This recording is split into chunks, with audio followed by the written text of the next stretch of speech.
Welcome back here to Gamers8. We have what is effectively another elimination match coming on up here to figure out who is unfortunately going home or who is continuing on here in the Swiss format. We have ourselves the two combatants making their way to the stage. That's not the two combatants though. Who knows? Okay. Joining me those are just two guys, but anyways. Two dudes just having a good time.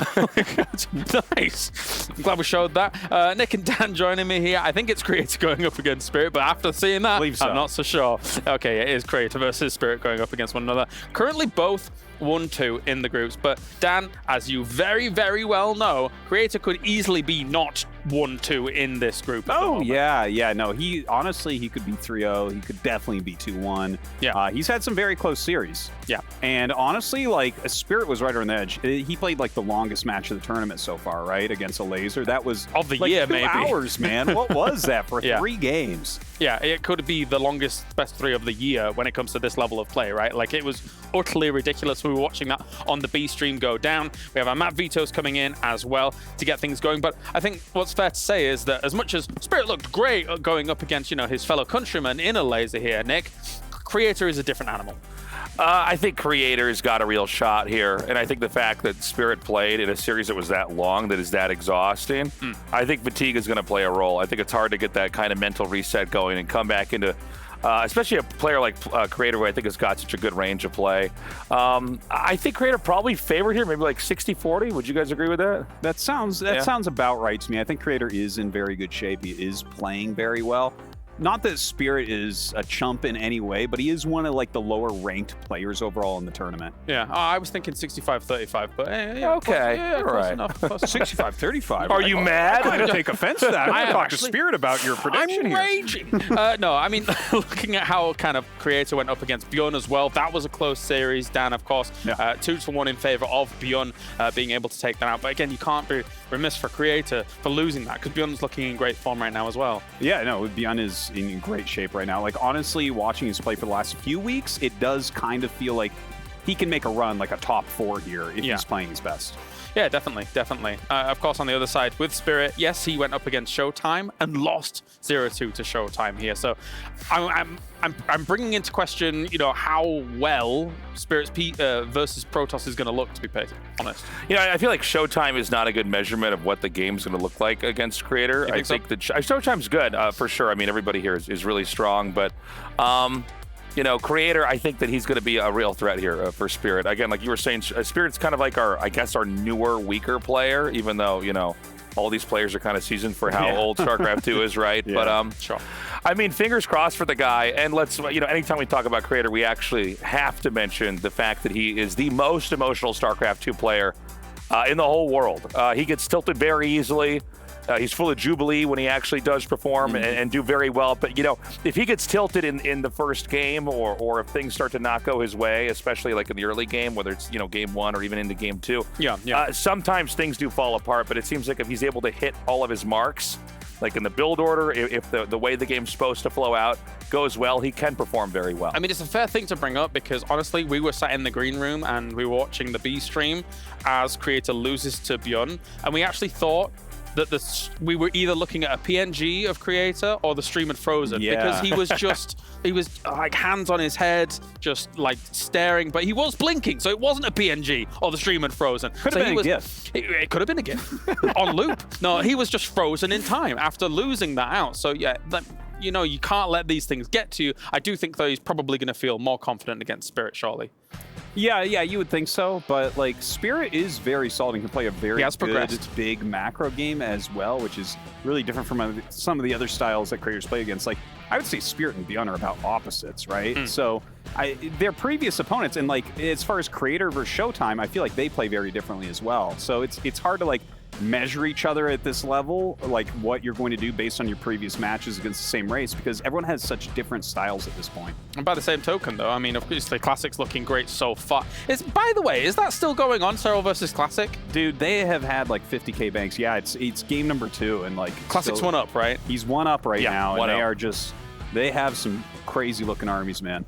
All right, well, before we get into this, Nick, any final thoughts? We've got 30 seconds before we head on over to the stage here for Spirit going up against Creator slightly favored. I think he should take it, but it's not going to be the craziest upset if Spirit does take it. Like I said before, I'm looking to see how Creator's going to perform it if he can keep his head in the game and not get tilted. Yeah, I mean, we've seen over the last couple of years Spirit's progression look fantastic, but going up against Creator here on a big stage is a tall task to ask. One of these players is not going to be continuing their campaign on here at Gamers8. Let's find out who's going to move on.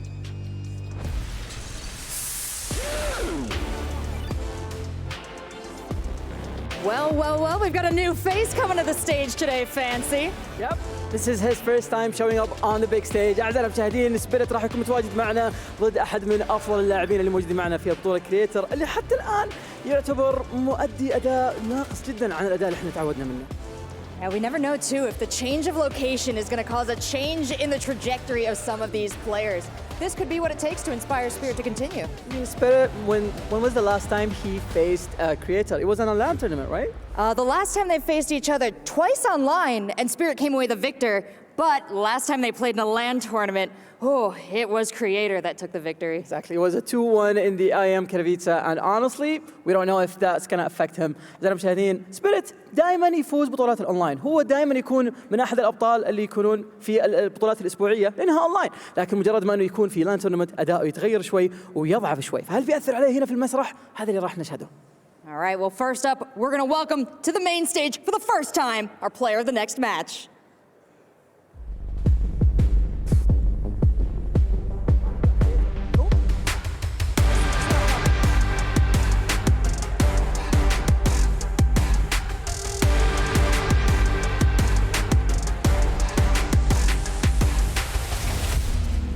Hey, that's Creator from Abydos!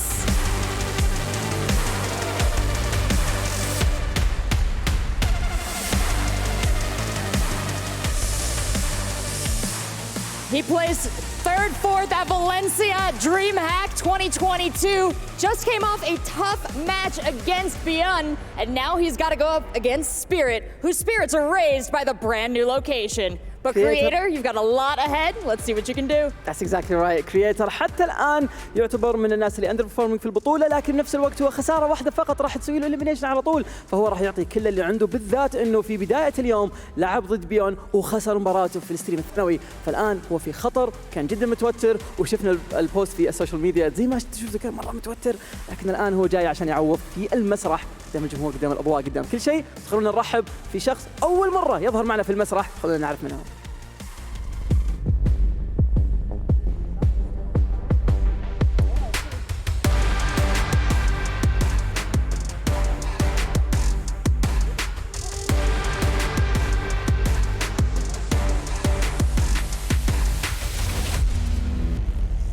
من فريق سايستورم جيمنج، سبيريت.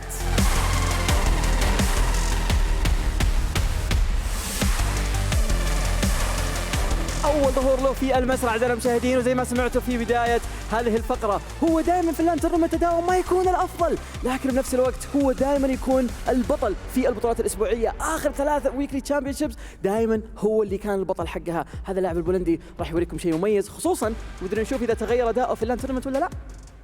Yes, if this were an online weekly tournament, I would give the trophy to Spirit now. He cleans up in those, but now he's on the big stage. Now he's on LAN, so I can't wait to see how this all plays out. خصوصا ان كلهم على حافة انهم يكونون دائما في خطر الاليمينيشن، زي ما احنا عارفين خلاص كلها جيمين الكل واحد منهم، وبعدين بنعرف اذا هو بيصل معنا البلاي اوفز ولا لا. Gentlemen, please join us in center stage to shake hands.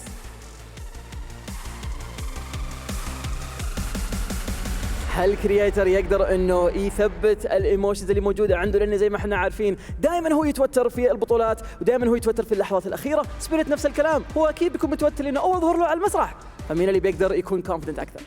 This is absolutely an elimination match. So much on the line here, so we know these players are bringing their all. I'm going to send it over to the casters so we can get on into it. على طول على الاستديو.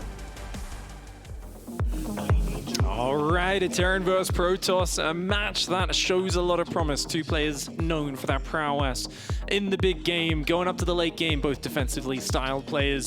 Korea up against Poland. I'm looking forward to this one. Zombie grew up I think it's going to be very interesting. Obviously, we're talking about their last lives here, so there's a lot at stake. But Creator, he has been, I think, getting closer to winning the series so far in the Swiss. Spirit's been having a little bit more trouble, but then some of their history does show a lot of promise for Spirit, and I think personally his TVP is quite good, except against a couple of players, basically. There's like Mana and like Showtime, apparently, that can actually chip him up, but then otherwise he plays against tons of Protoss in the European server, and he does do well against them. It's one of a good matchup for him, so it's just, there's a lot of factors going into this best of 3. Indeed, it's going to be focused here. Creator has had so many close run-ins on his side. It's been, you know, a close 1-2 loss to Sarul, a couple of close other matches as well with the likes of Beyond and victory over Hero Marine. Both players do like to be defensive, however, it does sometimes flip, and obviously Creator's capable of some really oddball timing attacks if he sees the opportunity, where you think it's an entirely defensive setup and he just kind of goes across the map and sees if he can get damage. Likewise, Spirit sometimes goes away from that defensive nature he's known for, and proxies his buildings, pulls the boys, goes for a big all-in. He still is definitely most well known for his defense and his macro game, and even at times in the past he was known for, honestly, that being a problem for him. He lacked kind of a killer instinct, but he's really done a lot since the beginning of 2023 to improve himself, and it kind of started before that. He's a very gradually improving player, but then every so often we see that big bump forward, and that did happen in this year. So he has done, I guess, the improvements necessary to make him the contender that he is today, and one of those improvements was changing up his style and actually being quite aggressive, far less of those very late passive games in this matchup. We've seen a lot of long series so far here. Day 2 at Gamers8, and it is just a fantastic series of matches. Let's get into this next one, going into Dragon Scales, down here in the bottom right side of the map, representing Protoss and Abydos. It's Creator.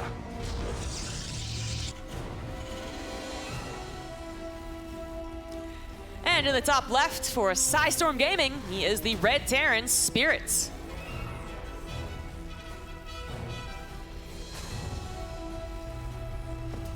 This is an interesting match. You've got that really nice wide open main of the Protoss for dropping, but likewise that means 4-Gate Blink can definitely find success on this map. Creator is very, very good at the defensive Colossus style. He's good at hugging those shield batteries, waiting for you to come to him, keeping his army split up and just waiting for you to overextend. Something Spirit's got to be careful about, as he did kind of, you know, fall prone to Doom dropping against Showtime and having it just blocked by a similarly defensive style. So kind of cut of the same cloth, Creator and Showtime. Their openings are a little bit different, but both are defensive masterminds. Spirit tries to come in with the eBay block, but Creator was looking for it. He finds it immediately. Yeah, this changes up how you can respond to it, basically. You don't find it immediately, and you might have to take your third as your natural, which is very, very awkward. But in this case, with the Pro Pull, you will be able to take care of it, and Spirit's plan to interrupt Creator to the maximum amounts has been foiled. Creator's floating a lot of money. He doesn't have a Cybercore started just yet. A little bit of an odd response for him, as there we go. Nexus does go down and a pylon, but that Cybercore is massively delayed. Okay, so Creator thought he put the Cybercore down. He's queued the bird back. Gosh. He's nervous right now. This is a massive error. He has no idea. He's about to go and try and start an Adept, and he's going to realize my Cybercore did not start, and he's going to be so upset. On his camera, you can see he's already looking a little bit phased by that. Quickly throws it down, but with a 30-second delay, he's just got to be counting his lucky stars that Spirit didn't open up with a Reaper. If Spirit went for a Reaper, it would come across the map, and it would just have a party in a completely undefended Protoss base. Yeah, you're absolutely right about that. The Zealot seemingly a response to this as well. Basically something just to throw out in case, I mean, a Reaper did show up, or anything aggressive showed up. He's going to get a scout and see that it is fortunately kind of a normal opener with that Marine first as well, but still very unfortunate opener. As you said, probably a sign of those nerves, and that's one thing that I did want to talk about, which is that, you know, Creator, the Desk talked about how he's an emotional player, absolutely, but if he can get under control, that's great. I feel like if he messes up or is forced to mess up in the first 5 minutes, which just happened, then it's going to be extremely difficult to win this best of 3. We'll see how he handles it. That's usually what makes a champion, what makes a great player. It's their ability to roll with the punches. We've got a lot of players here who've done it all in their own different style, their own way. You know, there's the grit your teeth and fight your way through it like Serral sometimes does. The just kind of smile and find a way to roll with the chaos, someone like a Dark or a Hero. But here for Creator, he's known as one of the players who historically would crumble in those high-pressure moments. Something would go wrong, and he would start to look really upset. But I actually think it was a slight reaction on his face, very little. He's done the right thing. He's walled off with the second gate. He's made a Twilight Council. He's kept up probing throughout. I haven't seen any signs of him starting to fall apart too much. And he does start a pylon just before the supply block would have come in. So really well done by Creator to at least not let this affect his mentality too hard. Yeah, no, rolling with the punches, definitely something he's improved on. He's not going to let this first 3 minutes of game number 1 actually end up ruining his chances as the game goes on. Robo goes down as well as a third gateway, so very safe opening for Creator. Problem always with this sort of one is that's not a quick Robo, and against a fast third command center that Spirit's gone for, it's such a greedy opening, and Spirit's going to be unscouted until maybe minute 6. At that point, it's almost too late for Creator to respond. He's already going to be going for gases. He's going to have a very late third base, so already big build advantage to Spirit. Absolutely, absolutely true. This is actually really problematic. Creator can't do very much about it. He can't suddenly just get a faster Nexus, can't chrono boost that building. And you can't really get all that aggressive. I mean, if he does pop out a Warp Prism and tries to actually just continuously warp in on those 3 gateways, you can be somewhat aggressive, sure, but that is something that he's going to have to choose right now to do. And then obviously as he scouts what he's up against, be a little disappointed. But we still got some hope that this Warp Prism can do damage at the very least. 4 Stalkers in the Warp Prism killing SCVs. But yeah, very unfortunate start for a Creator who's just, again, rolling with the punches, trying to make things look okay. And we'll see if he can bring this back. Spirit in tank production, the unkillable style in TVP, non-stop tanks. Makes it very hard for a player to mess with you. Keeps you safe as you work your way upwards. And we do expect, of course, a few more barracks and then engineering base to go down in the near future. We certainly have seen a lot of Protosses really bring this back into the fold as far as their build order is that faster Templar archives. I mean, so often, I would say nowadays, very often with those 4 gases, you're going to see Colossus, but the Templar archives coming out really does change the dynamic of the engagements, which, you know, can actually even be a complete surprise to the Terran. They really are expecting Colossus. As much as Creator is only just now realizing what exactly Spirit has been up to, Spirit might also be a bit in the dark about that Templar archives for a while. Already 2 SCVs, a bit of mining time, a couple of Marines, fantastic harassment from Creator. Storm starts up and a few High Templar warping in. You know, Storm, drop plus charge zealots is an amazing attack, and if Spirit moves out to take his third too early, he could end up in big trouble. The Storm on the Marines, the Zealots charging on the tanks, it's a beautiful timing attack that's available to Creator. We'll see if he's got that in mind. No Forges going down for him. And against the 3 commands in a build, no Forges usually is a sign of aggression. I think he just realized that really is only 4 Stalkers. He's going to kind of push forward and actually push this away. Which is then, I think, a little bit more than you would expect. It really was just the 4 Stalkers, which often just go for the SCVs. But finding opportunities elsewhere and just any type of poking and prodding and scouting, keeping tabs on your opponent, very important, as he is prepping on those 3 bases for Storm Charge Lot. Not quite there yet, especially as far as 3-base setups go. Doesn't have a lot of probes, but I mean, enough to certainly work with a lot of minerals. A couple of clutch Storms in there with a mass amount of Charge Lots can actually jump on top of a Terran before they're expecting it. Ooh, the Observer gets spotted, but the Marine's not able to get it. Spirit's got it. He's feeling so blind. He just doesn't see any of the map. The opening was amazing for him, but notice he's completely cut SCV production now. It feels like Spirit is so unsure of what's happening. He doesn't know if he's about to be all in. He's not sure if he should commit to more SCVs. He's just kind of pumping bio and tank, and that seems like it's going to be a 2-base push force for him. Sneaking down the right side of the map with a drop is nice, but he's got to break out and land that 3rd base to take advantage. For Spirit, walking into the waiting arms of the Storms and the Charge Lots potentially with Surround is really the worst case scenario. He could pick up on what's actually happening and then, well, go back into the style of play that we were talking about for Spirit, where he actually still does find some, I don't know if comfort's the right word, but he definitely has experience. But he's actually moving out now. We'll see, where are all those High Templars? The drop snuck by on the right as well into the main base. Creator didn't see it because he was distracted by the front. His army's out of position right now. Those Marines are starting to get massive damage. The SCVs are being pulled. Creator is going for a base trade. Yeah, that was I was not expecting. They actually just missed each other out on the map, and now it is going to be a base trade. The Storms enter in, but it's actually, you got to be worried about what's coming up behind this, and as he realizes now, Spirit's army is on his side of the map. We are full-on base race mode. Spirit does manage to hold on to his main, though, where all the production is. This is a crazy situation right now. This is not the way the game was meant to go. Both players are going to have to adapt in the chaos. Spirit is shoving in towards the natural. He holds onto his main, and remember, he's still got 3 command centers alive, so Spirit is looking to be in a better position. Creator's going to recall and try to hold. It's all about the storm drop, but great dodge so far by Spirit. The tanks, though, very exposed. Yeah, the tanks are definitely getting a decent amount of shots, but I guess, of course, this is going to be dislodged. Creator does have quite a few units, both of them dealing similar damage as far as that probe damage, and staying at a similar worker count difference than just before this base trade happened.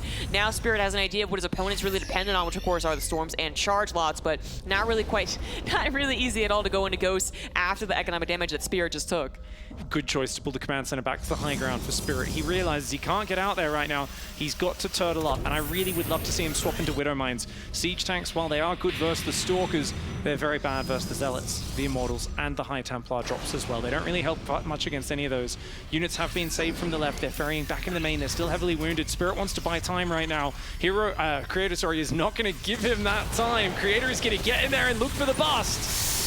It's going to be difficult. Spirit has done the right thing, as you said, pulling back on 2 bases and preparing himself to split against those storms. There are a decent amount. There's actually quite a few. So Spirit's going to make sure they never get tucked in one big clump. He's trying his best to do so. Concave around his entire natural as much as he can get. Spirit's got a Creator, he's got a lot more units coming in here. He's got to spread that bio out. There's still 1 or 2 more storms left in here. And if Spirit stays in a clump, he's going to take big storms. He's got to spread ahead of time. Here comes the Zealot Storm Immortal. Oh, those Marauders do cop a storm. The Siege tank's getting jumped on by the Immortal Zealot. I don't think Spirit has the numbers here. Creator with the Storm Drop Charge Zealot style, taking advantage. He dives on top, and he will be overwhelming. Yeah, unfortunately, this looks like it's going to be it for Spirit. Not able to dodge out of enough storms and gather enough healthy units to take on the rest of the Protoss army. And there he goes, GG. And Creator will take game number 1. After a pretty poor start for most Protoss players. He really rolled out of that almost elegantly, and in the base trade did cause certainly some disruption, but not the way that game was supposed to play out if you were given both of those builds and compositions and said, how do you think it was going to go? Not like that. Not at all. But the Storm Drop, fantastic against the Siege Tank style. Widow Mine's what you much prefer in that matchup. Gives you a more mobile, agile army. The ability to land those shots. Even the Stalker drop harass at the start, such a small commitment, yet found some great value because Spirit didn't know if there was a lot more Stalkers behind. And this was a really good move for Spirit, but the Zealots coming in behind, a lot of his Marauders got trapped outside the wall. He also lost quite a few SCVs there. And I think really the push into the natural here may have been the big mistake for Spirit, because if he pulls those tanks home, he's going to be unbreakable, right? Yeah. He could wall off his natural, slowly move out to a third, but if you don't have many siege tanks, we can see here the bio does start to just get worn down by all of those High Templar. Yeah, and worn down is really a great phrase to use as well, because you can see that the medevacs, I mean, decent number, decent amount of energy for that previous fight, but it was just the army had to be so spread out. The medevacs were actually only healing up a certain portion, and well, that just adds into the actual killing blow that the Zealots get after those storms. So Creator was able to play out a difficult game from the start, but then actually a complicated game as it went on. And I gotta say, I was really worried for him coming into the series. As we know, he's an emotional player, but he is looking strong. Let's see if this guy can bring it back. In the top left of Gresvan, we do have Sidestorm Gaming's Spirits.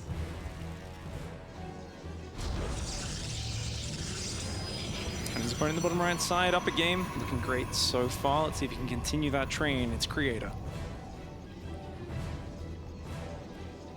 So promising in that opening series of the tournament versus Serral.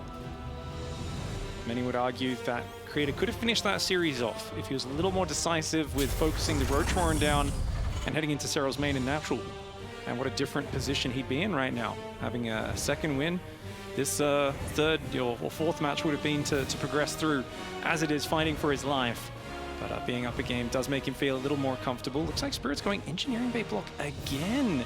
And a lot of Protoss players would not expect that and not scout for it, but Creator's playing super safe. Yeah, Creator really doesn't want to be interrupted here. Spirit's still going to go for it. Yes, he is. I mean, it did get certainly a response, and it did mess up Creator a little bit. Is he going to change up his follow-up at all, though? It doesn't really look like it. Still going to go into the command center. as it is going to turn out very similar to last game, except this time, Sidemoster actually goes down. Yeah, last time the probe moved over there and then just kind of came home, a little bit of a mistake. This time that mistake does not get made. Did that engineering bay get cancelled? It did, right? I think it did. Surely it did. Yeah. Yes, okay. Yeah, and a slight difference in the opener, of course, that Marine now a Reaper. So it could go across the map and it still get some damage done, but not nearly the amount of damage it would have gotten if it had popped out in that last game. So Creator also going to go ahead and try and get some of the last second scouting, see in fact that his opponent is 1 Rax expanding, not factory expanding, which is totally fine to do in this matchup, and Spirit certainly has incorporated more and more into his play, but not today, not for this series. The Reaper's just going to give you more vision, more mobility on the map, and last game he was trapped in his corner blind, he didn't know what was happening. And after seeing that Stalker drop, he just kind of went, you know what? Let's go. Stop at 48 SCVs. Yes, I made a fast third command center, but I'm not really using it that much. And I'm just going to hit you with a big surprise bio tank timing. It's not a bad way to play. It didn't, of course, pan out for him due to the tech choice of Creator being so good against that style. But it was a game now where I think he's looking more to feel out Creator's play style and be reactive, as opposed to just having a build picked before the game starts. Yeah. I want to highlight that Spirit pulling the SCVs against someone who actually was building Colossus would have gone way, way, way differently. And the tanks, of course, would have contributed a lot to that as well. But Storm actually does very well against SCV pulls and the desperate attempts of the Terran player to control the game.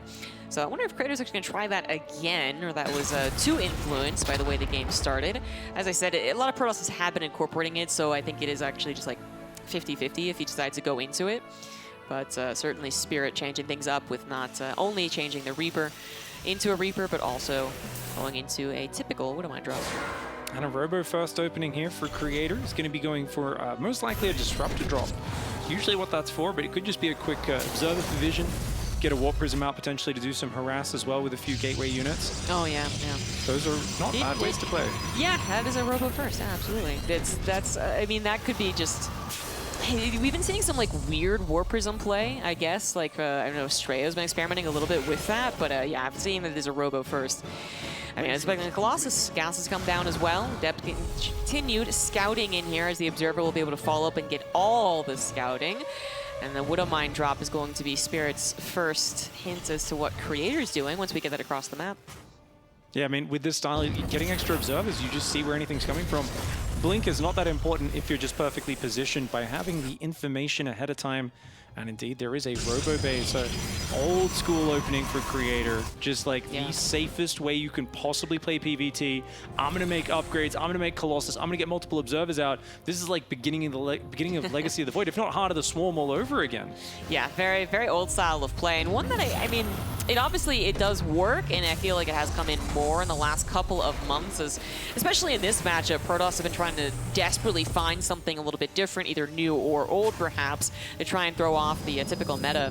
But it doesn't feel very... I think the best way I put it is that it doesn't feel like it has a very high skill cap. You know, like the amount that you can do with this opener for the Protoss seems kind of level between a lot of the professional Protosses. No one's like especially better with this opener. Of course, someone could be especially better with the defensive prowess that it gives you, but yeah, it doesn't give you a lot of map control, doesn't really make the Terran concerned once they figure out what's going on. But that has yet to happen as Spirit's Widowmine drop only just now getting across the map. Range is on the way. One Colossus halfway done, +1 as well. It's a very late third base here at about 5 minutes 20 starting for Creator, but if you've got all the tech and upgrades in the world, you don't need to have the economy advantage, so it's going to be interesting to see how it plays out as the Raven snakes down the top of the map. Widowmine drop on the south, bio progression behind it. It's going to be a pretty straight up position, however, you know, basically the Colossus outranged the bio, and especially with reactors being built rather than more siege tanks. Until Vikings are on the field, it really feels like Terran has to be mobile. You've got to kind of catch the Protoss out of position, get some multi-drops going, and expand behind it. You don't want to be running headlong first into the Colossus, and of course we're still at the harassment stage, so this is kind of a few minutes in the future, but definitely something to watch for. Yep. Speaking of, Raven comes in along with probably the Widowmine drop, usually. Just one auto turret, not both of them. Get sights on exactly what Creator has been building for the last 6 minutes. A War Prism is on the way. I mean, we do see occasionally the Protoss, right, actually use those Colossus to basically bully the Terran players, so the range does work out in their favor. It can be a very dangerous thing to do, especially when the Raven is on the field, because we know that Matrix is so powerful against those Colossus. But in the hands of someone who can really read the game well and a very confident Protoss player, I think it can be very good. And despite my apprehension in the beginning of this series, it does seem like Crater is playing very confidently. Twilight Council finishing up. We'll be able to head into Charge or Blink in the near future. But for now, Spirit's got a force in the middle of the map, and the stage is very kind of half-cocked for both sides. You don't really want to get caught in a bad fight. There's no medevacs for Terran just yet. Protoss army's a bit exposed. Raven takes a few hits from that Stalker. Nice start. Force fields are very scary here. Ooh, bit of a mistake for Spirit. Yeah. There's a handful of Marines for free. Yeah, we do have the Colossus wanting to kind of pre-engage, basically, get a couple of shots off, maybe pop the Matrix, you know, bait it out, but actually getting a decent start there. Widowmine drop is already kind of being countered. The He's got one in the right as well in the natural and an armory finish. This is a big commitment. I don't know if he's going to find the damage, though. Oh, yeah, that Widowmine drop in the natural is looking a lot more promising. There you go. 11 probes do go down. Four Widowmines will continue to stay, well, almost ready to go for our next one soon enough anyways. They might be able to get it. I don't know where Crater is actually sending his army right now. I'm a little concerned. I think he cleaned up in the natural, I believe. Actually, it looks like Probes just got pulled off the natural again. So he will clean up in the main base, and the natural is going to have to move an observer down there. So remember, with only a few... Oh, whoa. No. Oh, my God. Okay, yeah, that could have been way worse. Crater does handle things. You know, it's an interruption. After all, the armory being done as fast as it is can really throw off the Protoss player. There's that aggression that I was talking about. Creator can just kind of skirt around the Terran army and say, like, you know, wave their hands in front of their face and be like, I'm not touching you. But then the Terran player has to respect that. Tank will kind of help make sure that it doesn't really get anything farther than that. And Spirit is also already making some Vikings. However, a very bold choice here. 3 Widowmines picked up just a second after the Colossus showed themselves. And it is actually going to be well timed as Creator ended up pulling back. Those triple drops heading into the main base. Might not be able to stick around for very long, but they're also not going to get punished potentially. There's no Stalkers there. Of course, we don't have any Phoenix. So they could just be a threat as Spirit starts to send his other army out on the map. Creator has more better upgraded stuff than you normally have, but he doesn't have the mobility upgrades, like you pointed out. I mean, Blink's kicked in now, but there aren't that many Stalkers around. Spirit's going to look to try and distract in the north, and actually those Stalkers pull a little far back. Blink is ready. Can they get on top? Nice Blink forward for Creator. Takes out 2 medevacs. Nice play there. The other Marauders are trying taking out some units, but what are they going to get? 1 or 2 Stalkers and a probe and a battery for 3 full medevacs? That is a disastrous trade for Spirit. That almost looked like it was on purpose. That was almost perfect there from Creator to pull back just enough, and then, well, Spirit was quite courageous to just boost in like he did, and, well, he got kind of punished for it. I mean, that's no longer really a threat for Creator, as he knows he has handled the main pressure in the main base, but also he's able to see that the other pressure has already backed away. If he did commit with it, probably wouldn't have been very good. So Creator sets up on 4 bases very nicely. So far, his opener working out well for him. Spirit has tried to complete the Terran army here. We got Vikings, that Raven still intact, Ghost as well, and on location 4th Command Center. So we are going to perhaps get that macro game that, as I was saying in the last game, I don't know if Spirit's necessarily comfortable with, but he is really one of the most experienced Terrans playing into this stage, because for so long, he was almost default doing it. 2 upgrades on the way for Creator. He's a little behind on those upgrades ever so slightly, but it doesn't matter. He's got a 5th on the way. He's got such a great army. Having an army supply advantage, there's not that many Vikings out. These Colossus are still a big threat, not to mention everything else. The Zealots, the Disruptors now coming in as well. I'm actually a little surprised to see the Protoss go for this fast of a Stargate. Do we have time to talk about? Okay, yeah, we do. So there's not going to be an engagement quite yet. Spirit is going to pick up maybe some more medevacs, 3 more once again. He's going to try that main base yet again. But the Stargates, I was going to say, you know, pointing towards a potential transition over into their own capital ships as the game might be heading into that Liberator, you know, turtle stage. And then sometimes, or more of the times, Protoss players look to take advantage of the map control at that point. So they get a bunch of Stalkers, they go into Stalker Disruptor, they get the DTs with the Blink, and they try and just push and pull and tear the Terran apart.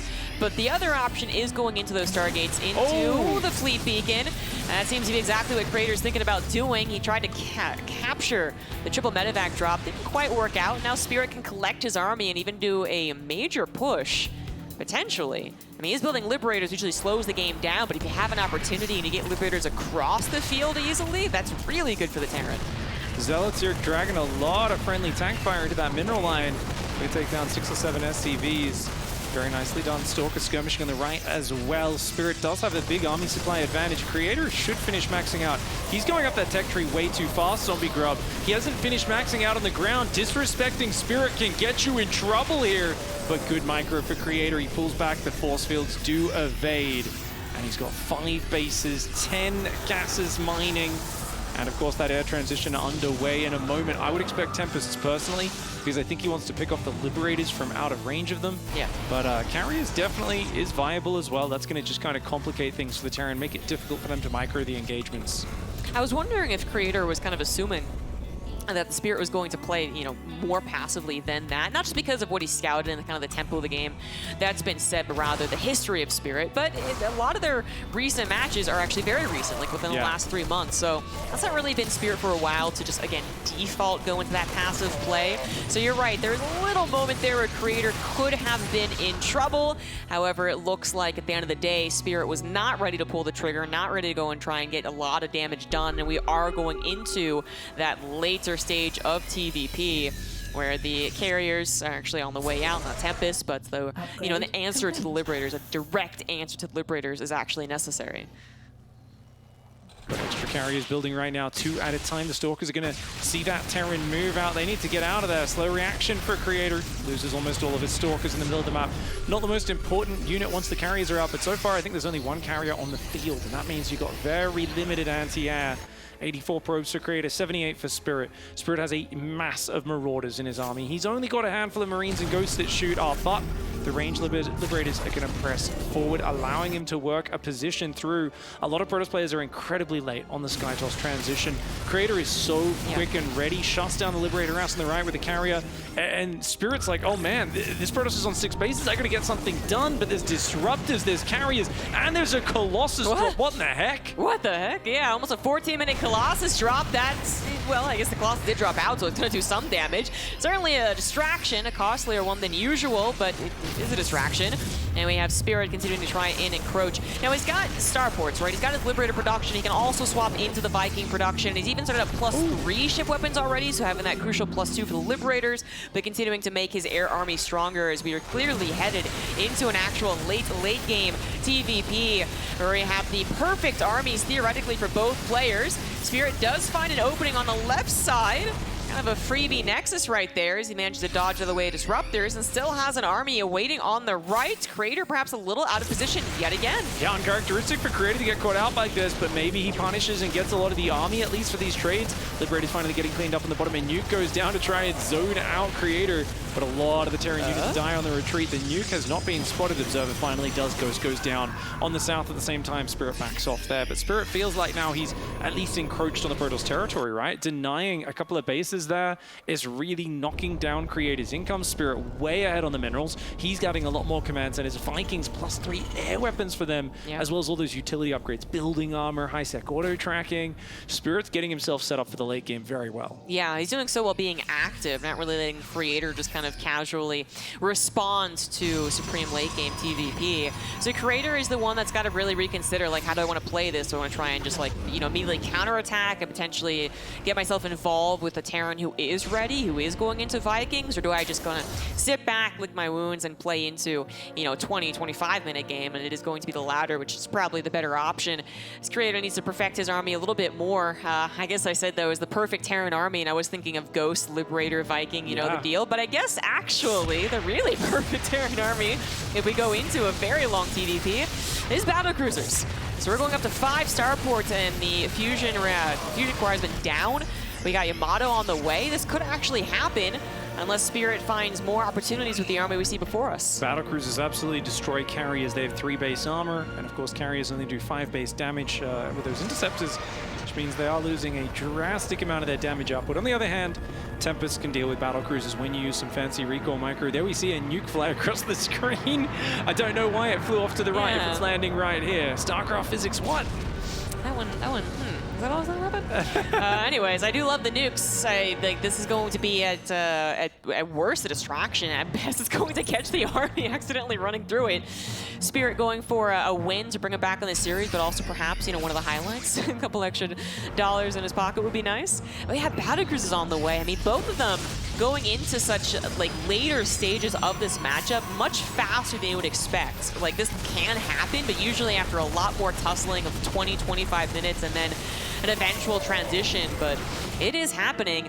And now Spirit's once again on the offensive. He's got those Vikings even looking at the carriers, want to take the battle. Shield batteries available, however, in the main base kind of makes it a little more awkward than perhaps Spirit was hoping for. And yeah, this warping's going to happen, so he's not going to be able to drop in there. The attempt to drop with the Viking Live Assault, that is a very cool sort of combined aerial assault force. Storm, though, does push back the Liberator's creator, skirting the Lib zones. Gets out of there. Back up above this, it looks like there's some skirmishing going on. Disruptor Immortal chasing off the bio from Creator's side of the map. Creator's back up to 5 bases now, but up against a Terran on 6. And with the nuke starting to push into his territory behind this, the triple battlecruiser transition is underway. Not to mention those vehicle plating upgrades that are so important. Spirit's doing this really well because, you mentioned earlier on how Creator could have been caught in an awkward moment, not maxed out, trying to transition. Didn't end up being a problem, but kind of the same thing can happen when Terrans go into battlecruisers, right? The complete swap into an entirely different composition of one of the most expensive units, resource-wise, but also supply-wise. It's incredibly difficult to do. Usually you're doing it behind a very, very passive stance, so at least the Protoss player can figure out what's going on. Yeah. But Spirit's been able to do this successfully while having an aggressive stance. Creator's been on his back foot this entire time, now getting back onto the map, so I'm pretty sure he has no idea this is on the way, right? There is no way he realizes this is happening. Luckily, he's very smart. He's got 2 extra Stargates just to give him flexibility, so he can react with, I believe that'll be 5 Tempests at a time once he knows what's happening. You'd love to see him drop a scan right now, but Terran get that, Protoss don't, so he's not able to just see what's going on. But by pushing in, starting to get aggressive, maybe going to force Spirit to show his hand a little early. Yeah, if he has to. The thing is, he could actually hold on to the surprise for a much longer time, only showing the Vikings so far. Because I was going to say, even if he had to lift this 3rd CC, that's really not the biggest of deals. He has expanded elsewhere. I think that might be worth it to keep that in his back pocket. So that's absolutely what Spirit has done so far. And, well, I mean, how many can he get to before Creator actually realizes what's going on? Creator is an excellent late game player, and he's got Psystorm, which is the missing tool that is so usually not there. Battlecruiser is going for a harass. Observers do see it. Scan is going to realize what's happening. I mean, Creator's got such good observer control. The nuke harass is shut down. The battlecruisers are intercepted. Really well played by Creator here. Battlecruiser is going to teleport home, just Yamatoing a few basic units there, gets a Colossus down. And Spirit has to back off for the moment. It's always awkward with battlecruisers, because as good as they are, Tempest just bash them down from afar. It's all about basically cornering the carriers of the Tempest once you get enough of them. He's not at that point just yet, but once he gets there, Creator has to basically build a mothership and needs to use its recall combined with the Nexus recall to always be on station to pull the Tempest out of position. We'll talk about that more later once we get to it. For now, it is still a big scary carrier army. There's only 6 battlecruisers on the map. Mostly it's Marauder, Bio, Ghost. Yeah, exactly. I was going to say, we're talking about things that might happen in this game. An actual mass battlecruiser army, but we'll get there when we get there, because there's a lot to discuss when that happens. So we don't usually get to discuss it. It doesn't happen very frequently at all. But we're still on a little bit more of the ground-based army. We have Creator trying to harass planetaries, take a little bit of his opponent's economy away. Both of them starting to accrue a fairly large bank, Creator a little more. And an SCV apparently is attacking a High Templar. Like, okay. That's 2 of the lowest damage units in the game, just skirmishing there. Spirit's trying to just throw a few SCVs away. He's got quite a lot of orbital command centers. If we could see the structures tab for a moment, that would be fantastic, as yeah, he's up to 7 orbitals, and with more coming in, that is the Iron Bank. That is unlimited scans and mules on the way. Battlecruiser is going to clean up the Immortals in the north. In the picture, you can see that in the bottom right. The Marauders clean up a few more store because they're harassing in the bottom. You can see Creator's trying to throw away these units a few at a time. He says, I don't need these anymore. I want more Tempests. Let's see if I can get some value while harassing you. Yeah, of course you don't want to just throw him away on a big blob and lose 30 supply all of a sudden, but the way he's doing it now should be enough of a trickle that he can add in the units he really wants, as he knows we're headed towards mass battlecruiser. You don't really go into, like, you know, but just 3, just for fun. You go into mass battlecruiser if you can. That's exactly what Spirit's headed for, so Creator looking for the response. He is going to get carriers on the side of the map, actually, into Spirit's main base, take out the stack defense, but also going for some of the more important technological structures. It may not be a big deal to lose them, as we do have that bank, and there's no main fight happening as of yet. However, when that happens and Spirit suddenly really needs to remake Ghost, then obviously that's going to be a problem. AMP is big, even into air battles. I mean, you take the shields off carriers and Tempest, it is game-changing. It's a significant portion of their life. Just disappears. Nice Dark Templar harass for Creator, but it finally does go down. There's 2 Stalkers in the north, took out a command center Spirit was trying to take before, so that was actually very effective. He's making it difficult for Spirit to expand to the middle bases.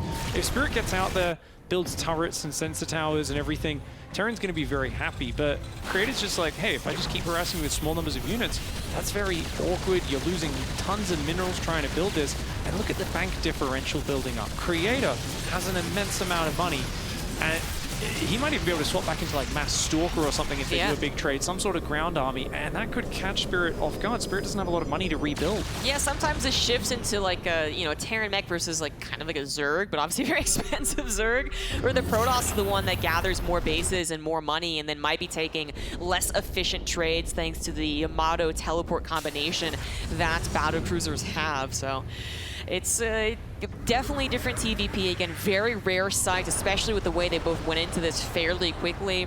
But we have reached that point to which we're talking about just air versus air. And in this case, you know, bringing it back to you said there's a lot of things that Protoss want to do to actually make this work for the Terran player. Again, they really want to have the combination Yamato and teleport at any given time. If they teleport, retreat, teleport, and then they're jumped upon, they're basically dead. So I'm getting a little concerned about that as Creator is encroaching on Spirit's side of the map. Ooh, almost gets a battlecruiser. Those Tempests have such long anti-air range.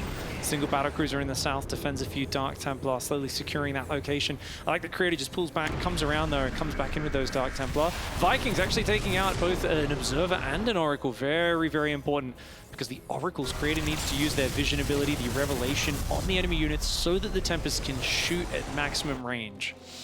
We're getting everything, aren't we?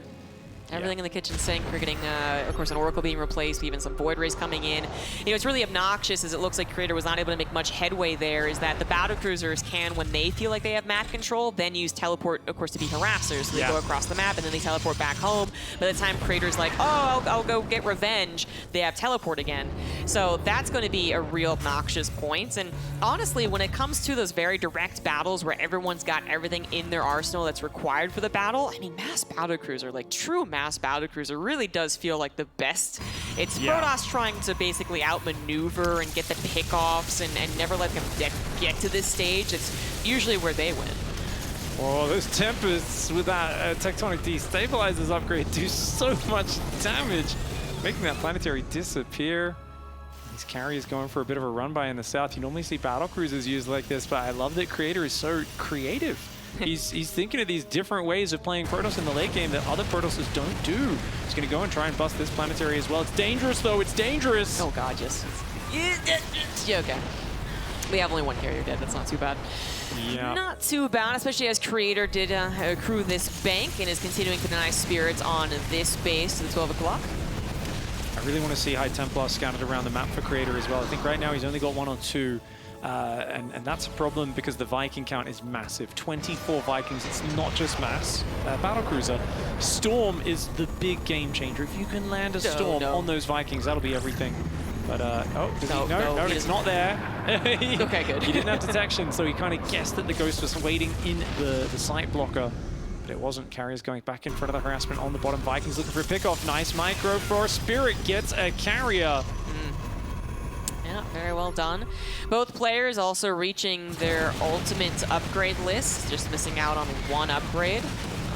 Well, no, Creator's missing out 1 upgrade, sorry. Spirit's missing the vehicle, which isn't as important, but yeah, Creator is getting there. It still doesn't necessarily mean that his army just head-to-head again is going to be the best, but catching them off teleports without Yamato, those are things that Creator would like to do. So even as he does lose 2 carriers, I believe, here, I think Spirit might have under-responded a little.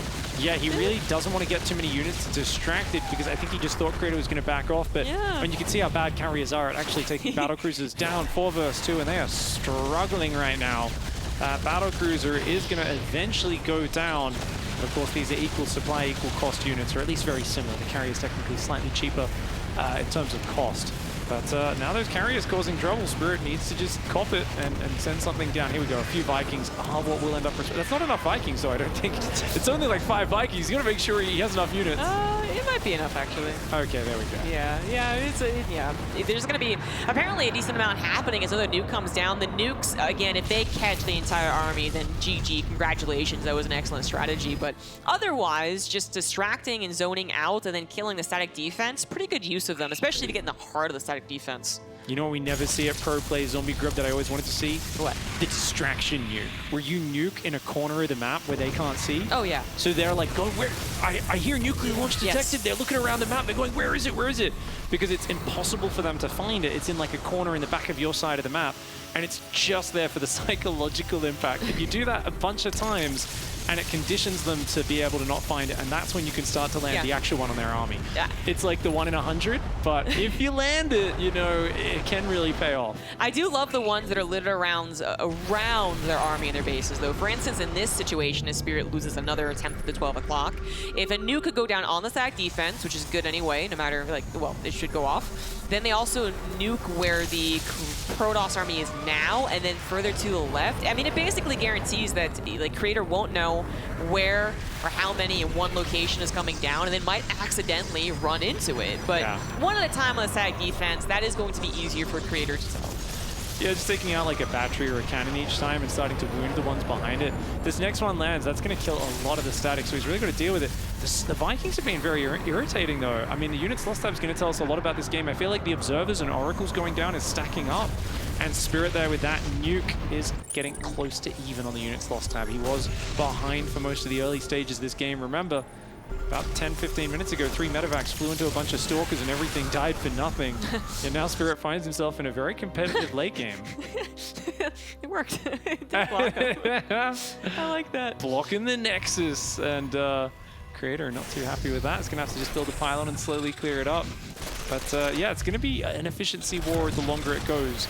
The problem in terms of minerals for Spirit, and you can see he's really lacking there, is you have to spend a lot more minerals and infrastructure as Terran. So you are more fragile. Until you mine out 1 or 2 more bases and you really get that mineral bank up to about 10,000-12,000 where Creator is, you mess up one big fight, you don't have the minerals to replace your units, you're in big trouble. Yep. I feel like we're... Oh my God, he's going for it. He's going for it. Nice snap recall for Creator. Quick reaction. The Void Ray's coming in for the punish as well. Oh, but the Yamato spread across. Most of those Void Rays do fall very quickly. Creator probably shouldn't be fighting till the rest of his army gets back over here. He recalled to the back of his natural. I don't think Creator should be chasing that army right now. Very brave move. Yeah, well, that was kind of crazy. I mean, geez, yeah, Spirit actually pulling the trigger was unexpected, but Creator had to respond about as fast as possible, but his entire army got EMP'd. So even as it races over to try and actually gather things together, it looks like it's been healed up, but that nuke is a bit scary. Okay, it's not going to happen. But I was going to say, like, the Void Rays, for instance, are going to have prismatic alignment, although they all died anyway. It was kind of lopsided in its follow-up, I suppose. And now that everything is back together over static defense, both of them with very strong armies, it's a question of whether or not Spirit has his cooldowns, his Yamato and his teleports. And if he doesn't, then maybe Creator can once again make some headway killing this 12 o'clock base. The nuke's here to zone him out. You know, Spirit is in danger whenever he doesn't have teleport ready. So this is the kind of to and fro. We talked about it earlier. Let's talk about it more now that we're in this situation.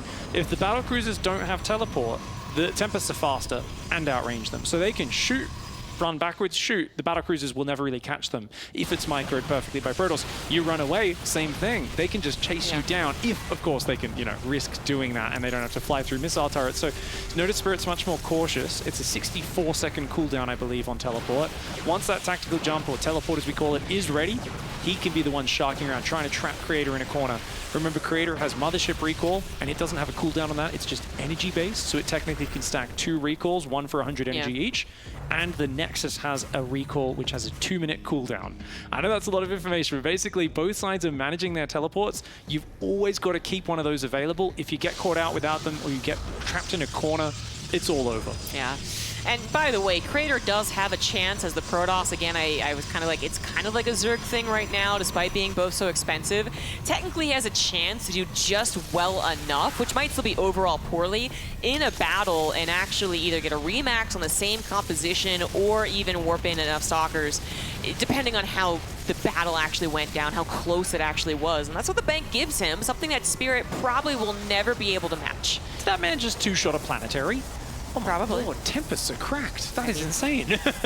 Literally, given, you know, I mean, the Earthshaker ability, yeah. Tectonic Destabilizer, that's what it is. Oh, is that what it's called, really? Yeah. Earthshaker?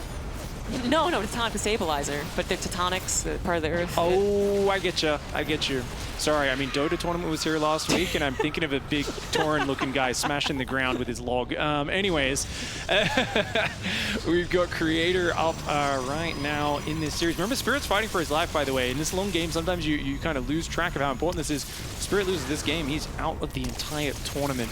He is fighting for his life right now. He's taking a lot of losses to these Tempests. Vikings go for the punish. They do get a Tempest for a Viking. That's a good trade. The Oracle's going to come. Does miss the Revelation. Yep. Good movement by Spirit to avoid that vision. I really like the way that they both have played some of the accessory matters of this matchup, like the static defense in particular is what I'm looking at right now. Spirit making sure to advance missile turrets, Creator making sure to advance shield batteries. But another thing that I like for Creator is that he's actually still trying to incorporate High Templars into his main army. It feels like sometimes Protosses have gotten in a situation, very good Protosses, and they've actually just been like, EMP's too good, I'm not going to do it. But I really don't think that's the case. Definitely agree with you there, Zombie Grub. The Battlecruiser rest in the bottom right is being annoying, denying one of these very important central bases of Creator, and Creator's doing what Spirit did before. He's not really responding. Oh, he did it again! Here we go! He's going for the YOLO! And he's going to dive on top, but it takes a while, and the recall is so quick when the single Tempest goes down. It's going to start Yamatoing cannons and the like, pushing in forwards, trying to get more damage, but those Tempests recalled so close, and look, they're immediately punishing the Battlecruisers. Yes. That's the thing. The Battlecruisers are slow. They've got to get out of there, or they'll get shot down on the retreat. Yeah. Spirit pulls back just in time. I mean, he's always teleporting back to some place that has a bajillion shield batteries too, so those EMPs aren't really impacting the battle as much as Spirit was hoping for, but I see now, I think that was twice in a row, the same plan. Set down the nuke, wait for Creator to send his entire army to kill the Ghost, and then just change it into an EMP. It's pretty cool, but yeah, with all the shield batteries here, it's not really worked out super well. Perhaps as time goes on, we'll have less shield batteries. Creator does have 11,000 minerals, so, you know, we're gonna have shield batteries for days, but eventually Grispon does get mined out, let's say at 50 minutes, which we might be getting to.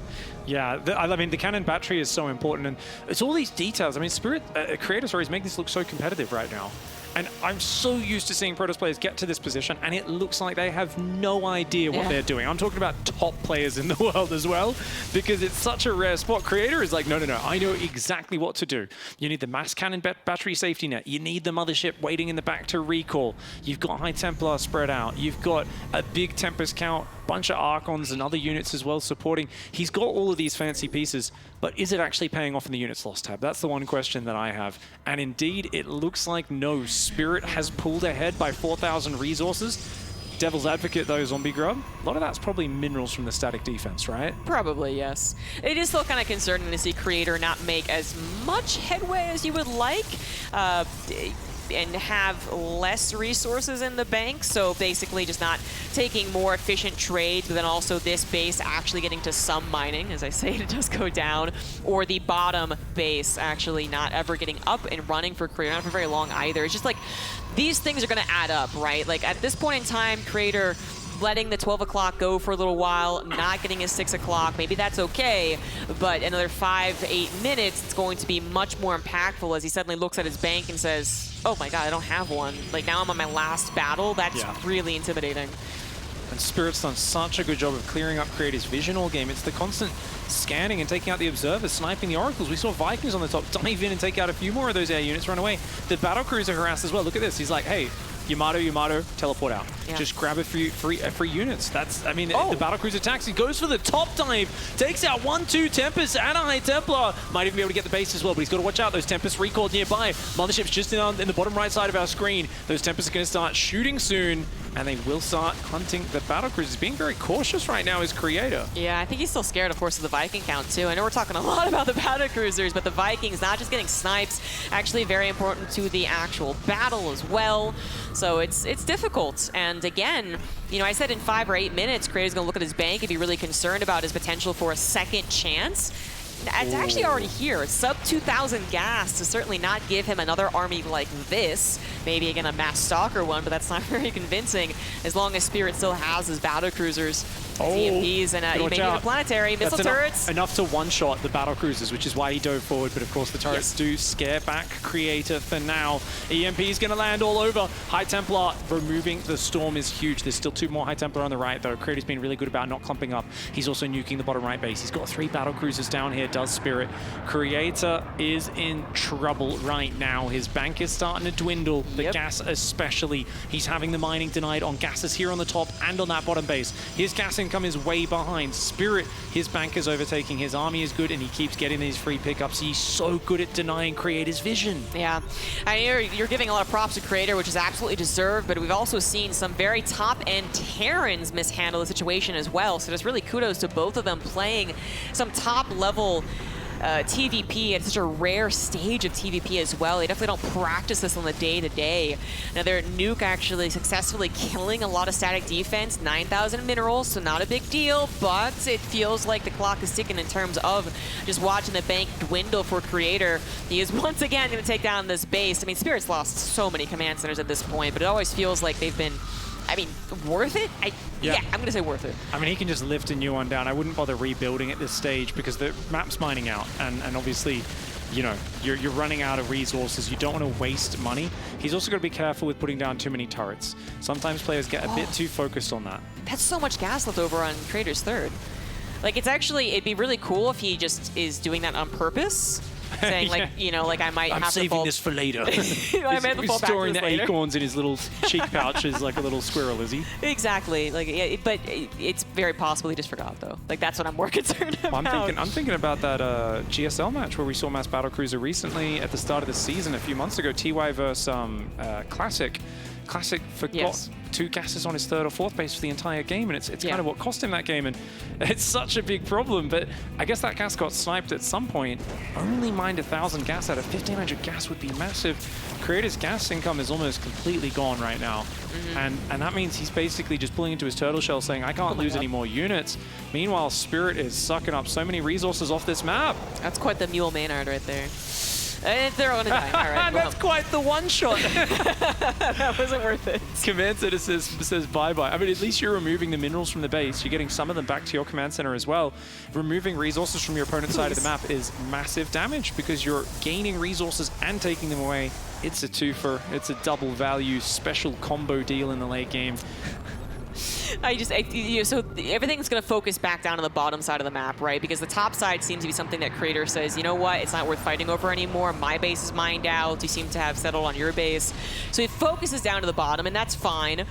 But that's usually where he would notice the gas, and he has not. He really probably assumes that it's just defunct. Not worth it. Yeah, I mean, that gas mining in the top is like Creator's lifeline right now because he's got like a little bit of gas trickling in up there. It's only got, okay, it's gone. Yeah, it's basically empty. And then it's just that bottom 3rd gas he forgot, and then the bottom base that they've been fighting over. And, if he realized that was there, maybe it'd give him a chance. But if Spirit's got so many more resources to mine because he expanded slower, and his bank is just growing constantly. He's got to be careful about using too many nukes, but for now it feels like he's just getting super confident. And remember, Spirit got kind of bopped in game 1, looked a bit thrown off. This game didn't start well. To be playing so well in the late game, on the edge of defeat and elimination from the entire tournament, he is impressing me right now. So you're saying the secret is to basically not be in a good place for the first 6 minutes? And then you win the game. That's it. Yeah. Have a rough start. That's where you get to show your real force of character, right? Yes, yeah. I think really props to Spirit for playing it out like this. Creator really did everything right, but then was unable to find a real killing blow, which is so much of the difficulty of facing this once they get to this level. So he hasn't quite cracked that code to help, you know, steer the Protoss to the ultimate composition, but you know, up until this point, he's been playing very well. It is a matter of resources, and Spirit's ability to control his battle cruisers like this has really worked out quite well, making sure to keep them survive. The retention pretty good so far, and the nukes really have been getting value. So much tag defense getting taken down. They're really clearing up the vision. The Oracles need to keep tagging here. The Oracles, so many of them have gone down in this game. I wonder actually if we could see the units, like individual units lost. What do you reckon? Like 15 Oracles have gone down this game, or 7. even more? 7? It looks like 10. Oh, okay, 10. Oh my lord, so much stuff has gone down on both sides. 9 battle cruisers for 11 carriers and 5 Tempests. You can see massively advantaged trading in the capital ship war. 18 observers. I don't think I've ever kept track of observer deaths before, but that's got to be pretty high. Yeah, this is it's obviously been just a long, drawn-out battle. I mean, it's happened over the course of 42 minutes almost. It's not the longest game of the day, though. There's been so many, and we're just getting another one. And it is increasingly looking more and more in Spirit's favor, so I think you're going to get that Game 3, too. I mean, Spirit is known as the man who plays epic tournament games. Over at Katowice in the last few years, in the kind of qualifying stage, he's been playing just absolute crazy bangers. And it seems like, remember, earlier today on the B stream, he played like an hour and 40-minute best of 3 versus Laser. Right. I saw him in the lunchroom right after that. He looked like a zombie, like a ghost. His face was pale. I was like, this man's just like already used so much energy. He's actually looking a bit frustrated there. I'm hoping that's because he's like, gosh, this game is way too long. you know, like, I'm hoping that he's not going to tap out. We're just going to... I think he's kind of like, I know I'm winning. Yeah, I hope so. He can drag this out for another half an hour if he wants to. So I think he's kind of like, come on, man. Yeah. Come on. If it's anything else, I'm like, oh no, please don't make this a highlightable moment, like in the worst way possible. But that should be what he's thinking. That's why he looks disappointed, because he knows it is a matter of time, but that time might be 10 minutes, maybe even 15 if Creator, well, could be especially stubborn. He's not stubborn yet, just to be clear, but I'm thinking like if he's going to start just roaming in the map, trying to base trade against battle cruisers, that's going to be a little like, oh, okay, Creator. But he actually still has a chance to try and whittle away and then hope that Spirit maybe is over-eager in trying to end the game, which is really, I guess, what we should be worried about if he's making faces like that, getting a little frustrated how long the game is taken. 17 battle cruisers right now on the field versus 16 Tempests. Only one observer left and 2 Oracles for vision. Very important to get those tags out for Creator and to get some value with these Tempests. Move in, take a volley, pull back. Move and shoot is the name of the game. And right now, Spirit is closing in on the territory, but he doesn't want to, you know, he could teleport on top. There's not that many cannons. It's risky because the Archons are there and the Storms. Yeah, it's just also no reason to, right? The only reason. Yeah, why risk it, right? Yeah, would be that you're frustrated. You're just like, please. And that's a terrible reason. And one thing that Spirit certainly has honed across his career as a late game player is really not being impatient, again, to a point where it was maybe a flaw, but yeah, he's definitely not impatient. I mean, he was that Reigner series a few months back, of course, with like an hour-long game on Neo Humanity, I think always comes to mind for me, where I'm like, yep, he's more patient than most players. Oh, this is a battle cruiser for a carrier. Yeah, okay. I mean, he's actually one of the bank now. Creator cannot remake any capital ship sub 100 gas. That is true. This bottom base is kind of mining a little bit, though. And he's spending a lot of nukes that aren't getting the best value. So there's a slow creep back in favor of Creator. He gets a Viking, doesn't lose anything there, right? He's using Storm. So Creator's getting these little inches in terms of value. I'm not saying he's winning this game by any means. He's definitely behind, but there's hope. He still hasn't taken that gas pick. You're kidding me. The third base gas. Oh, there's been so much of the screen here. The thing is, you just assume it's like either empty or almost empty. It's so rare. You go back and retake a gas on one of your earlier bases in StarCraft 2. It's such a rare thing. And the vision battle is so intense. He can't look away from his army for too long. He's very distracted and occupied. So he's hunting down these ghosts that are nuking. But it's so tragic because we obviously get the time to sit back and watch everything. Yamato's take out a carrier. Is he going to lose any battle cruisers for it? Yeah. Which... Oh, he's going to lose another. Oh, okay. Well, these are definitely big mistakes, but he has that bank to recover, I think, this these amount of mistakes so far. Anything worse, it's a little more questionable. He's almost out of minerals, though. He's just lost another battle cruiser. Oh, gosh, Yeah, we've been talking about Spirit being in the lead, but the last few minutes have actually been really good for Creator. Units lost tab is something we'll have to check in on every now and then. Remember, Creator's mining more gas, and because he pushes him back, he can retake that extra gas on the bottom, and this is huge. They're very close in resources lost. Remember, Spirit built way more command centers and turrets on the map as well, which aren't worth that much right now. The gas is mining on the bottom. Creator, unfortunately, doesn't have many probes to mine the minerals, and his mineral count's also very low. A mass Zealot attack coming in. I don't know about spending all this minerals on Zealots right now. Yeah, I was going to say why not, but the reason is why not? You might have to replace your shield batteries. Like, they're still very important, so there's actually a reason not to do this. I think you're right, though. Like, the last 30 seconds, those battle cruisers folding in the succession that they did as quickly as they did, and in such a late game era, like, we're running out of minerals and gas on Gressland, guys. Like, that is important. The battle cruiser retention is literally the name of their game. You got to retain the battle cruisers. So this does make me a little more hopeful for Creator's chances. Creator's got his attention now. Like, you can see Spirit sitting back a little bit more. He's a little bit more worried about those moves when they do come forward.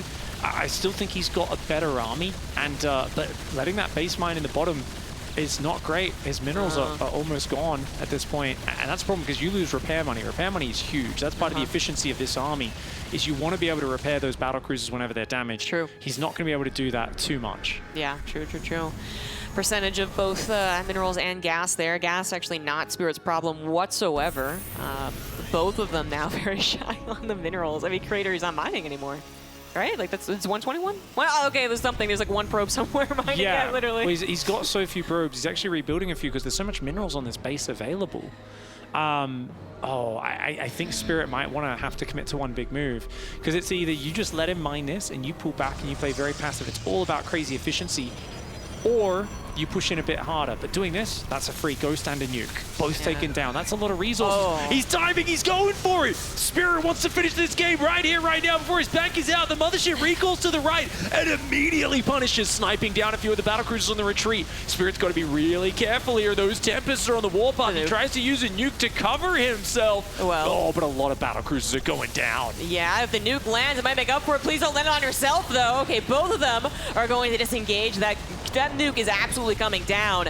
Spirit remains ahead on the supply, but keep in mind, he also has fuel drops. Because, yeah, of course, he's either going to steal the minerals or he's going to get rid of them completely, which, you know, I guess is better than letting your opponent have them. But I was going to say, keep in mind that Spirit does have 18 more workers, actually. So as far as the army supply, it's completely even. And when the battlecruisers do not have their teleport and Yamato, they really are not great at all. If they have one, they're okay, but they really need both. The 16 Tempests are all still alive. As long as you've got enough Tempests to one-shot a battlecruiser, it's very scary for Spirit. He's got to pull back now and wait for that to recharge, as well as repairing those battlecruisers. You can see the minerals of Spirit going down very quickly. It only costs 1/4 of the cost to repair a 1-hit-point battlecruiser to full hit points, but battlecruisers are very expensive units. Yeah, there's the Archon trying to escape a pylon, by the way. I think it actually successfully escaped. So, because every unit's going to count. If the battlecruisers jump on top like that, obviously the Archons are actually going to get shots. So definitely want everything on the front lines as Creator is once again going to get pounced upon. Another big teleport into the recall, of course. And what went down there for the Protoss, I feel like not much.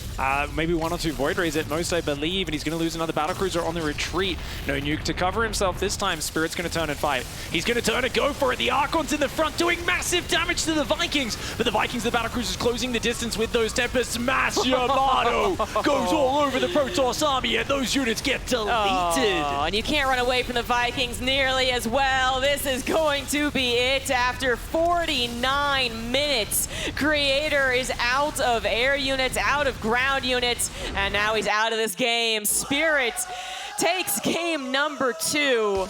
I don't know how he has energy to go into game 3, man. Like, this is a crazy day for Spirit. The amount of games that has gone long for him is just far greater than Creator's, but both of them obviously on death's door now. Must be feeling so much adrenaline. That smile, the pained smile there from Spirit. He's happy, he's relieved. He's also kind of like, really, how am I having to play this many long games in one day? I think we've got to have to give him a new nickname at the end of this tournament. Maybe the Marathon Man. Oh, that's a good one. That is a good one. Something to do with extreme endurance for sure. But Creator definitely held up his own on that side of things. think he might be thinking, oh, if I get into that same position where I've got a superior position, I've got 5 bases, maybe go for 6 robo, maybe pull out the classic build, you know, stick on ground, don't bother going air, just look to overwhelm. This is such a good start to that really game, was. getting those 3 medevacs, but the positioning for Spirit was really good. Like, he had a few fights, like, this wasn't even that good for Spirit, but this is where things went well. Yeah. Guys, understandably, we're going to need to take a break here, give the players some rest, so we are going to send it to a break. We'll be right back with game number 3.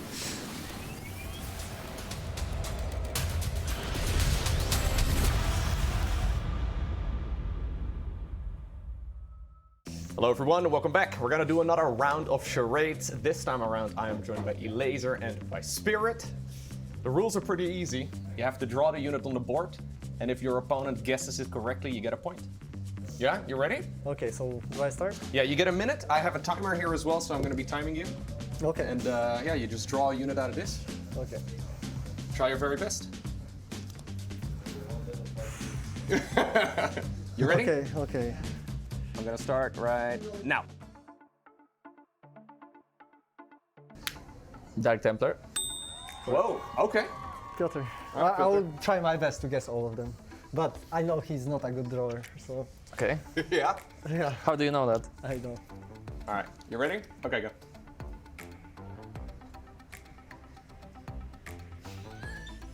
Okay, is it Ghost? No? You know, it's my favorite unit. Wait, I don't think this is in the rules, guys. Ghost is his favorite unit. Wait, it's My least favorite unit. my least favorite unit. Thor? No, come on. Draw it, draw it, draw it. I don't know what your favorite unit is. A Marine. No, no, no. Wait. It's definitely not a Terran unit. No way. Is Dilot? Yes. Wait, okay, but I thought it's a Terran unit. Wait, the Zealot is Imba? It is pretty imba. Yeah? Yeah, it's his favorite unit. Ready? Yeah. Go.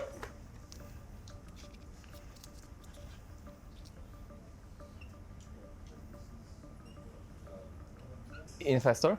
Correct. Wow, there you go. Quick. Okay, this one should be easy. All right, go. Colossus? Yes. Yeah, long legs. Very nice. That's the third one, right? Yes. Yeah. Doing well. Okay. All right, start now. I can't tell actually.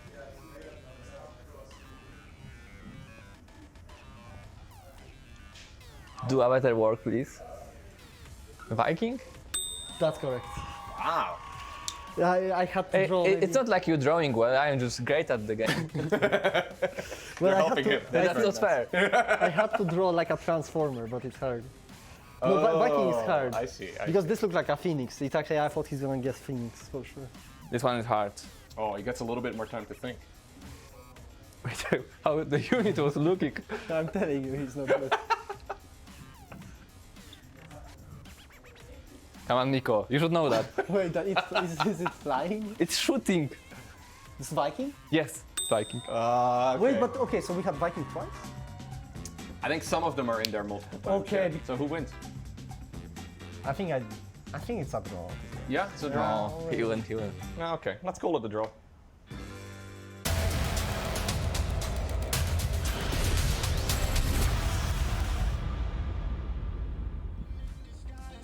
Good to see that these players are artistically talented as well as skilled in the video games.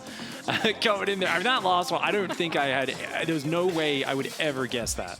No. Well, it was a bit bamboozled too. I mean, to get to 2 Vikings, I would have just thought of everything besides a Viking. I was like, is it a Hellion? Is it on track? You're like, what? Yeah. That doesn't make any sense. I thought it was a drone. You were thinking a drone. I thought it was like... Anyway. A nice little break for all of us watching while the players had a quick bathroom break, I believe. Yes. And definitely necessary when you've got a series going this long. Side up 1 map apiece, and both players are fighting for survival. You know, it's one of these things I'm not used to seeing players play this well, and yet being on the edge of being eliminated this early in a tournament. You got to remember that when it's a 16-player tournament, you've already narrowed it down through the Gamers Without Borders qualifiers to get here. You've got the best 16 players in the world, and It is an absolute slog to make it even to those quarterfinals. Up here in the top left side, showing some real heart in that last game, it's Psystorm Gaming Spirit.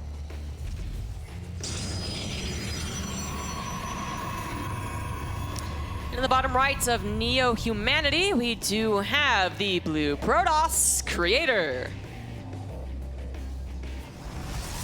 Team Abydos. And yeah, it's there are beginnings of these games, Pig, believe it or not. There were beginnings, and twice in a row, Spirit did Engineering Blade block. And they weren't necessarily successful, I guess, even though the first game it felt like it was very successful. It really ended up not being. And we have in game 3, no such thing.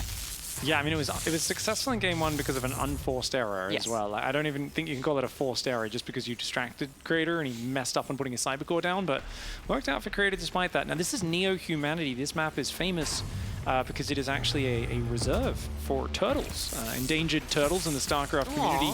They love to just set up their shell here and basically never be able to be taken out. It's good for the late game. It's good for games exactly like that last one. And that's a bit worrying for people who like to see a bit more non-stop action and players taking each other out in 5 to 10 minutes. But for those who love late game, we've got a chance of seeing a rematch of it and creators kind of saying, okay, this is what I'll do different to solve it, then this is the map we'd see it on. I like that it's a wildlife reserve. Yeah, I went to one in Australia, you know? I love visiting Australia. I just love imagining that we get to another 45-minute game and there's actually tourists buying like little feed, you know, $5. You come in and feeding it to Spirit and Creator as they turtle on the That's the VIP ticket experience. That one is feed a pro gamer an hour and a half into a late game TVP. You just strap the thing like the horse, right? You strap it on and they just eat it as they play.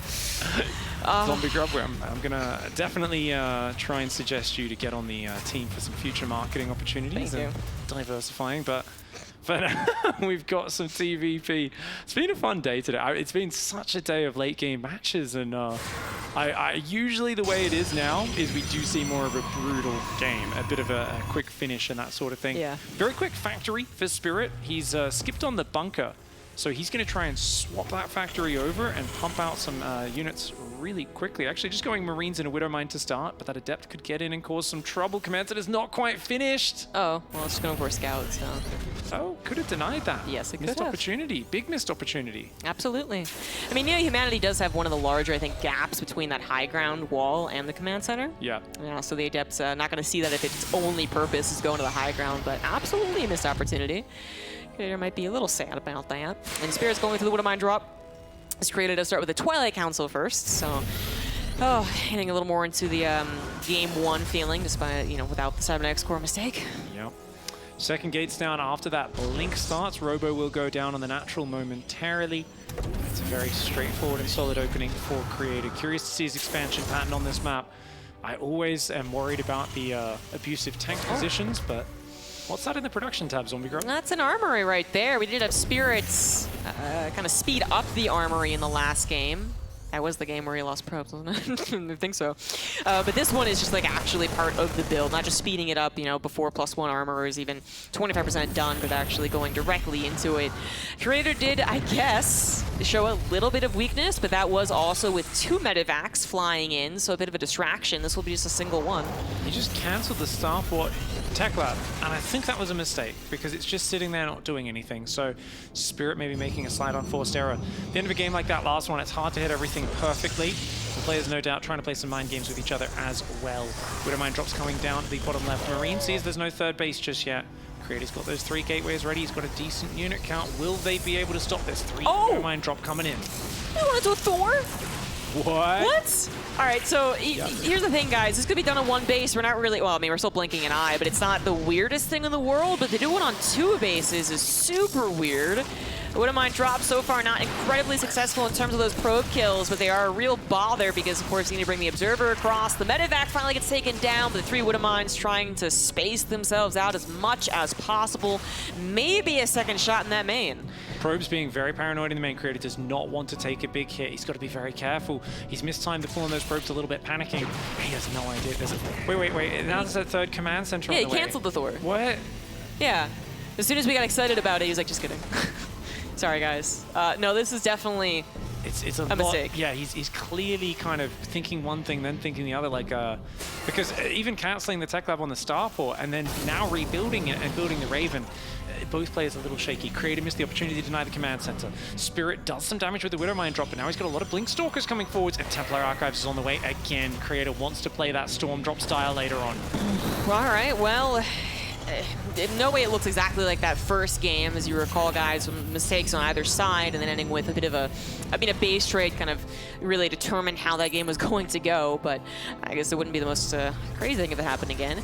The Observer is going to allow the Stalkers to blink up, and they will go ahead to get to stalling some of these buildings. Very obnoxious stuff, and that is a large number of Stalkers. The tank would absolutely have to come in here to help the Marines. If they try and run after it, could be in trouble. The Command Center is in trouble. The SCVs do go for the pull, and it looks like it will be saved safely over those SCVs. Could have been very dangerous. Clutch save there. It would have been lights out almost, potentially, because that's so big. The whole point of Spirit's build here in the follow-up was to be very greedy, and losing that command center would have been disastrous, but he saves it. He's got the auto turrets coming in. Can get a bunch of probes. That's also distracting Creator right when he wants to be hitting the natural. Creator is going for Storm, a 4-gen probe production. Looks like maybe a feedback landed on that Raven. Yeah, so he does know about the Templar Archives, which is also very nice for him to get such a early scout going for that. He can maybe figure out as well, you know, because of that, the push and pull of the follow-up of Creator. He's only just started Stim, however, Spirit is going to be without a very solid bio army for a very long time. Perhaps going back to the weirdness of the opener that he chose. And that means that Creator is definitely going to be taking the map control. Of course, Creator doesn't really know this. I mean, he did get into the main base to do a lot of scouting, but I'm not sure he got that deep into the scouting to see how late the bio would have their upgrades. Yeah, definitely going to be hard for both players to make exact reads. No, he on what's did, going actually. He absolutely does know. He's got the info. We'll see exactly which path Creator takes from here. He's not taking gases on his third base just yet. And Spirit took so long to make that orbital command center. It was like it's just the command center was floating around. He's so occupied with the Stalkers. Spirit is kind of mentally on the back foot right now. The one thing that's going well for him is this Raven, because it gives him information. He now sees, okay, your gases are down. I kind of know where you're at roughly. I'm distracting you. I'm doing some counter damage. Makes him feel a little bit better with the momentum. And I like now that he's keeping his tanks relatively safe and just moving his third out as he feels safe to do so. It's going to be, though, very scary as Storm comes in, because I haven't seen any Widow Mines in production just yet. Yeah, you know, it's kind of a conundrum for the Terran, though, right? Is that the Widow Mines deal wonderfully with the charge lots, which back up the Storms, or you could put it vice versa, I suppose, but there's more charge lots, obviously. But then, as a Terran player, before you're saturated on your 3 bases, Storm Drop! Storm Drop's pretty effective. 9, 10, 11 SCVs will go down, and they'll be a threat in the future. Just to finish my point, the tanks do help you zone out those High Templars. You know, hopefully that is what they do, as you do not have the direct answer of ghosts this early on. Something that Spirit might eventually get to, but he's actually trying to move out. It's a very unfortunate loss of the medevac on the left side. Clearly disappointed by that. And now he's going to try and get some revenge on the War Prism with the High Templars, and he is going to find it! Okay, that was a little bit more pricey for Creator right there. Welcome to Sloppy Joe's StarCraft. We've got both players making mistakes after a crazy game 2. They're both exhausted, and they're fighting for their tournament life. Whoever wins this game will have another chance to go through the quarterfinals. The player who loses is completely out. Spirit's on the front door looking to deny the 4th base, but he's got to be careful. That Storm is looking so scary. He's got to pick up those tanks and get home, I think. The Zealots plus the Storm, it's really created with the scarier army right now. I think Spirit's got to turtle up. He's still not building Widow Mines. That makes me very worried for him. No Ghost in the Widow Mines just yet. How are you going to hang on against this army? Yeah, huge supply block as well. Only just now starting up those 3 supply depots. You're absolutely right. It's very sloppy from both of them. Clearly tired, clearly just stressed out. We do have the tanks on siege, so they can maneuver away from the Zealots, but they want to get siege up for the rest of the Protoss army that's coming on board. The Ghosts are not ready to go, but the tanks are sieged. 3 of them sieging up at this point, and the War Prism not around to ferry around the High Templar makes them extremely vulnerable. Raven goes down there on the way home. Spirit there does lose it, but he's got a 4th command center on the left. He's protected his tanks exceptionally well, and he's now got Ghosts coming out. He's getting past this scary point in the game. If Creator was trying to force the issue, this would be good, but he's not. Second Robo base, second Forge, Dark Shrine, 4th base is up and powered ahead. And it looks like even at 5th base on the way for Creator. I mean, this is going to late game once more Zombie Grub, but I don't think Creator wants to go into that Sky Toss. I think he's going to be going for like 20 Blink Dark Templar, diving in with Warp Prisms. He doesn't want to let it get to that late stage again. Yes, yeah. I mean, obviously you lost that, but it was touch and go, I guess, for a little bit there. I didn't really know how that was going to go into the last 15% of the game, how much that would have been. But it's also just changing up the way that you respond, right? So if Spirit's like, oh, okay, here we go again, I'm going to get Battle Cruisers, then Creator actually staying on this ground army and being very mobile and actually trying to suppress Spirit could catch him in that deadly transition. So both of them definitely got to be reading each other, like how they want to play the game as the minutes tick by, because it's pretty settled for the 3-base versus 4-base setup, but later on could be a question mark. More High Templars being involved in the SCV line. Only one, I guess, High Templar, but another Storm on the main base this time around. Only 4 SCVs go down. It's decent damage, and if the Warp Prism lives, of course, it can come back later and add on charge lots or DTs. Yeah, a lot of those SCVs are damaged in the natural and the main now, so future harassment could be very effective. Stalker's cleaning up the Widowmine on the right side.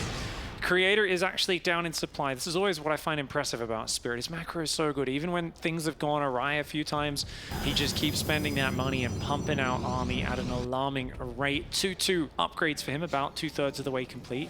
Meanwhile, 3-1 is on the way for Creator, as well as he goes heavily into Colossus. And the Blink Dark Templar tech on the way as well. Blink DTs, obviously known for deleting planetary fortresses. Here we go.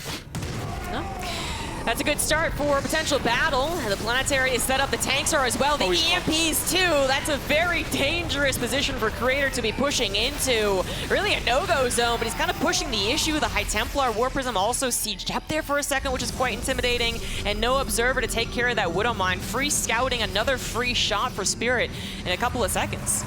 Oh, Archons are morphing. I think he's hoping to get Spirit. Why? No, he can focus by the Warp Prism. Oh my god. Oh, he didn't. Does target the Archon, not the Warp Prism. Losing the Warp Prism would have been an absolute disaster. Big fight on the right side. Storm's not really hitting the big center of mass. The Vikings are going down very quickly, but so much bio on the left. I don't know. There is no Storm left over, but that might have been it. There's one more, but the Warp Prism goes down. The Colossus are dead, and everything that Creator had on this side of the map is now gone, including a Rattling Colossus. Oh, Creator. He really wanted to push the issue, but Spirit was ready to tango when he got another big concave there to take a great fight with the upgrade advantage 2-2 to 2-1, and Spirit is now going to be looking to maybe make more damage happen here, looking for Creator's possible 5th base as he runs across the map. 5 Dark Templar warping in. They're going to be looking for a backstab, something to interrupt Spirit's momentum. A few Zealots, an Immortal, and a battery overcharge going to be activated. A handful of Stalkers trying to help out Creator with great micro, but he needs a minute to get some units out of those Robos. There's a problem with you're only on 2 Robos. You cannot recover after a fight like that very quickly. You need to buy a lot of time. Dark Templar going in as Spirit takes position on the high ground above Creator's 5th base. Zealots just getting massacred. DT's not doing absolutely anything. Oh no, spoke too soon. Absolutely spoke too soon. They are actually getting into the 3rd base, just not the natural or the main. Definitely going to cause some disruption in Spirit's mining, but his supply is looking quite nice. As long as he doesn't let these DTs do damage and majorly distract him, then he should be good to go, and he cleans up the DTs, so no distraction. In fact, it's Creator who's distracted as the Widowmine drop on his 4th does manage to do damage. Is going to sit there as well thanks to the cloak. Creator is certainly on the back foot. He's on his road to recovery, but he needs a little bit more time. Brilliant moves there by Spirit, keeping up the Widowmine drops while defending the Dark Templar and setting up this lovely tank position. But it's a small army that's mostly isolated. He's got reinforcements coming down. If he can buy a moment, he might turn this into a great position. He's luring Creator into the open. The reinforcements started to collapse on this position. The Colossus need to get out of there. Creator trying to pull back. The Marauders do run in front, but they have to back away, and that fight actually works out quite well for Creator. Spirit's got to be careful. An overcommitment. His bio stims again. They're deep in the orange and red. They've used way too many stims today. Exactly. Yeah, that was if his backup army was 10 steps forward, that could have been an amazing surround. But because he had to kind of wait a little while longer, and Creator did have a bit of a fallback position into a choke, he was able to really just burn down Spirit's bio with all the stims and the damage adding up over time. I was quite concerned though, because I noticed that Creator did not have a shield battery on that 5th base, but he does end up evening up the supply, is resettled here. Spirit is on 5 bases himself, continuing with the Liberator harassment. Not yet on that fusion course. The Liberators are not super powered, only +1 ship weapons. And it looks like Creator has managed to also gain a ground upgrade lead. 3-2 for him against Spirit's 2-2, and Spirit only just now adding on his +3 attack. So things really have even maybe turned around a little as Creator is set on his economy and has a slight supply advantage. Yeah, it was a great hold by Creator combined with the Dark Templar backstabs. The Liberator does come in the bottom left. I like Spirit's activity level. He mounts a lot of pressure on his opponents. This is, you know, Spirit's kind of secret to success is basically catching his opponents just with constant Liberator, Widowmine drop, keeping them busy, and that increases the rate at which they make mistakes. He's also amazing at the defense. So harassment and defense, Spirit's main special traits here. But he's got to be careful getting too excited with those frontal pushes. That last one has brought this game back to close to even. But look at the army supply right now. Creator actually has a gigantic army. It's fairly good. It's fairly good, but you're right. If he overextends, it's not just going to be a, you know, possible counterattack from Spirit. It's going to be one that has Liberators with the Lib range at the very least. So Creator really needs to make sure he doesn't overextend, keeps the map control. If he's got a moment, he must be sure that it's the right moment. And running into a planetary is a very dangerous thing to do, and Spirit actually has an army almost ready to tango. EMPs also prefacing the battle as Spirit is looking for this. With the help of his planetary still intact, he would love if Creator overextended, but Creator does back away. Just those couple of ghosts in the Marauder on the south of the planetary was so scary, because once the EMPs blanket your army, fighting a planetary, not a good idea as a Protoss. That army can flank in and ruin your day at any point. More command zone is on the way for Spirit. 3-3. Lib range is about to kick in. And that Observer is deep on his position, so Creator's got some decent vision. He's trying to take a 6th base down the bottom, top right. Money's starting to bank up. I actually would love to see Creator squeeze 12 Dark Templar out. Like, trade off some of these Zealots, some of these Sentries, some Stalkers maybe even as well, and get up into those big Dark Templar backstabs. In the top right, he's got a bit of Stalker harass going on, and Liberator range is going to abuse that angle very nicely for Spirit. I think he can, it could be reached from the other angle, to be fair, but it's now going to be constant. There's always going to be attempts to abuse that Lib range that Creator really has to spend a lot of time dealing with. He might not take a lot of damage, but he's got to spend time fixing things. I mean, this is even the really courageous Liberator, but if it distracts as Creator actually is moving in. You got to make sure not to be losing too many probes in the back. So it isn't that big of a bank. He is looking for the battle. The Liberators are sieged up. The EMPs have been dropped, and Spirit once again more than eager to take this battle. A couple of retreating storms trying to stop the Terran army from chasing after, and it looks like it will be successful in that attempt. Creator will get time to partially recover. Not in the front lines, however, as the War Prism does go down. And the Liberators are still denying mining. The one in the bottom left and the top right's there. There's a Marauder drop as well. And this Liberator moving in. Spirit is relentless. Shuts down the attack at home, and his harassment is looking fantastic. Dark Templar on the right, take out a Marauder, but Spirit quick with the pickup. Liberators repositioning on all sides. Finally, the Stalkers deal with that base, but not before 10 probes go down on the right side. The Liberator is still denying the mining there as well. So much for Creator to deal with, and he's down 50 supply now. Spirit's remax. Spirit can push across this map, and he should be able to finish it. You can see that Creator's frantically trying to do anything he can to survive, but he's so behind on the money. Yes, yeah, he did not have a fairly quick recovery there on the supply like he did in the previous time that he had overextended on that side of the map. It's really more of a drag at this point. However, Spirit not moving with the gigantic army, where he's not going for a killing blow. He is suppressing Creator. He's definitely keeping Creator in a bad position, but not going for the killing blow means that Creator has, I suppose, a second or third chance in this life, because he has overextended previously. But there we go now. Spirit moving forward to the very good Terran army. 3-3-2, and that +2 ship over to the Liberators. If we got them, we do on the front lines, means the Stalkers really cannot engage. Not if they're sieged up. No, not at all. This is such a scary army from Spirit. He's able to split it into chunks and start to divide, take out these bases. And we can see there, of course, you know, Creator realizes this is his tournament life on the line. It's such an important moment. There is so much money, so much prestige on the line here at Gamers8. And Creator was doing so well at the start of the series, but Spirit has clawed his way back tooth and nail to an advantageous position. Creator's going to try and break in there. He's trying to trap that army. He doesn't have much anti-air, and look at that. Picks up, Doom drops into the main base. A lovely reposition here for Spirit. He's going for the big win. Yes, he is. Liberator will siege up on that ramp. Colossus under the fire, not going to be able to impact the major battle against the bio. Creator knows he's in so much trouble. He might just have to let the main base go, but look at all that infrastructure that would die if he did so.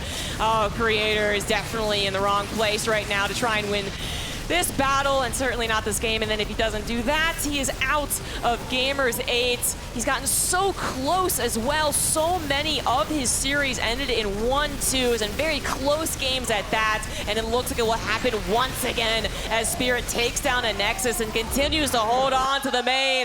That is it. Spirit with a 2-1 victory to keep his chances alive. The Marathon man just will not put down the mouse and give up easily today.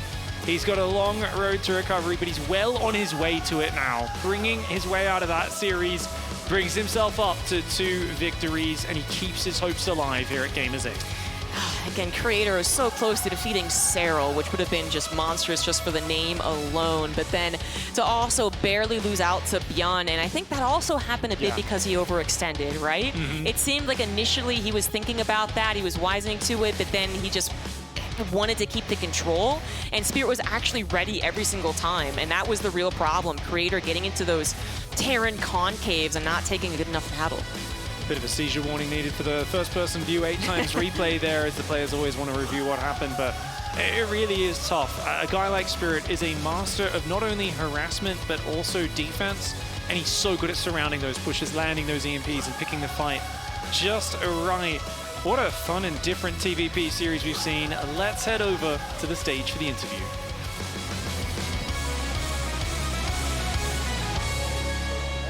We're just catching up with Spirit now after the marathon of games that you just delivered to us. How you feeling?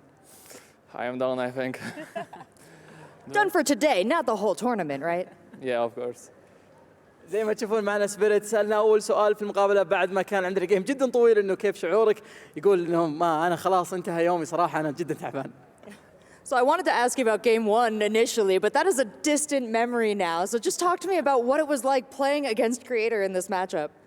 Okay, so to be honest, I don't remember exactly what happened in game 1. I only remember out of Tempest and Carriers and Battle Cruisers, and the fact I was almost out like 5 times in each of the game. It's like, but I'm very proud about game 2 and game 3. I can't tell what happened in game 1. زي ما تشوفون سألنا سبيريت عن وش اللي صار في الجيم الأول، بس بما أن الجيم هذا كان قبل ساعة ونص تقريبا، كنا خلينا نسأل على الأجيام الأخيرة، لكن برضه حتى الأجيام الأخيرة يقول أنا ما أدري وش اللي صار في أكثر من 5 مواقف. أنا توقعت إني خلاص خسرت البطولة، لأنه زي ما احنا عارفين هذه إليمينيشن ماتش، فكل مرة يقول أحاول إني أكمل على نفس الثقة على نفس الأداء، وبالأخير قدر يفوز وما يدري شلون فاز. With such a marathon of so many intense games leading up to this one, and then this one going on so long, how do you keep your condition throughout this tournament? It's powerful. The stamina is unlimited. Unlimited stamina. I bet the other players wish they had that. I can play, to be honest, I joke, I can play like 1 hour more as well. We're gonna let you go to bed soon. زي ما تشوفون سبيريت معنا في السؤال الثالث، سألناه عن الاستامينا حقته، بخصوصا انه لعب مباراة جدا طويلة وباقي تونا مباريات ما بعد انتهت، لكن كان سؤالنا عن زي كيف بيقدر انه يحافظ على الاستامينا حقته، لكن يقول انا ما عندي مشكلة صراحة، الاستامينا حقتي لا محدودة واقدر العب ساعة زيادة لو تبون في الجيم هذا، ما عندي مشكلة برضه. Now, I'm picking up on the subtle hints that you want to wrap this interview up and go to bed, but one last question for you. Anything to say to all the fans who stuck with you throughout those great matches, who are cheering for you, and who are so excited to see you standing here? Yeah, thank you guys for watching. I hope you guys enjoy my 1 hour games, because I do. زي ما تشوفون سألنا سبيريت السؤال الأخير في المقابلة، بما أنه تعبان لازم نخليه يروح ينام، فسألنا سؤال إنه وش الشعور اللي عندهم، خصوصا الفان اللي موجودين عنده يشجعونه، وش يبغى يقولهم يعني بالضبط. كان السؤال يتركز على بس مشاعره، هو نفسه يقول إنه أنا جدا ودي أشكرهم على كل شيء قاعدين يسوونه لنا ويشجعونه يعني في تيم سبيريت أيضا، لكن أكثر شيء ودي يقوله إنه أنا ما عندي مشكلة إني ألعب ساعة، وأتمنى إنهم هم أيضا مستمتعين بالجيم كامل اللي قاعد ساعة كاملة. Much love to Spirit, much love to your competitor, Creator, who did stick with you through all those long games too, and who unfortunately is wrapping up his tournament performance here. But let's send it back to the desk for one more look at their games. لازم نتكلم عن اللي صار في الجيم الماضي أعزائي المشاهدين مع المحللين. كريتر الآن إليمينيتد من البطولة، وسبيريت إلى الآن متواجد معنا، فخلونا نروح نتكلم نشوف المحللين إيش عندهم يقولون. That's right. Thank you very much, guys. Spirit, the Polish prowler, pulls his opponents into deep waters and is able to keep them in those long games and be victorious against Creator, of all people, here in this series, keeping Spirit's hopes alive, and unfortunately for Creator, eliminating him here from the tournament. Nick, Dan joining me here to talk about this one. I'm surprised you weren't commentating this one, to be perfectly honest, but Spirit has got himself a great win here. Oh, with the matches I've been casting so far, I felt like I should have been tagged in like it's WWE-style casting, and once we realized how long that one was going to go. Look, this was a really fun series, and it's kind of cool to see that Spirit wins on his own terms. I'm really starting to warm up to this guy. I think Creator had his moments of brilliance, but the problem is that, Spirit is like a fungus on the map. Like, if you can't wipe him out, he just does start to kind of spread everywhere, and he's very hard to wipe out. And I think a lot of these players, they overexert themselves, they overextend at some point in time in the game, and then they play right into Spirit's hands. Yeah, once you get to a game 2 like this, and I was saying it to everybody in the back, and everyone knows this, Spirit does this all day, every day, Dan. He loves to go to these 50-minute, hour games. He said it in the interview as well. He loves it. So this is absolutely his wheelhouse, and we see all these teleports going on everywhere. He's very adept at this kind of style. Only a game like StarCraft has stuff like this, where you can actually pull people into an hour-long game and beat them through your own perseverance. Through attrition, yeah. Yeah, and some players have it in them, some players don't. But I tell you one thing, it's always a Terran player who does that. Sure, yeah. Unless, of course, of course, it's a Zerg, but or a Protoss player sometimes. You know what? Now that we've done this, I think you were wrong to begin with. But anyway, no. Let's take a look at this game 3 as well here. And I think by the time you get to this point, Creator's thinking to himself, what have I got to do to kill this guy? It's so difficult. And Spirit is able to take the series 2-1, Nick. Yeah, I mean, in the end, Spirit does pull through. You could see in the last couple minutes that for Creator that he's like, okay, I've lost this. The push came down there on the side, and then from there was the drop in the main, and that's going to be that. Creator with a smile on his face. He knows there's nothing he can really do against Spirit, and so one moves on, and that's Spirit.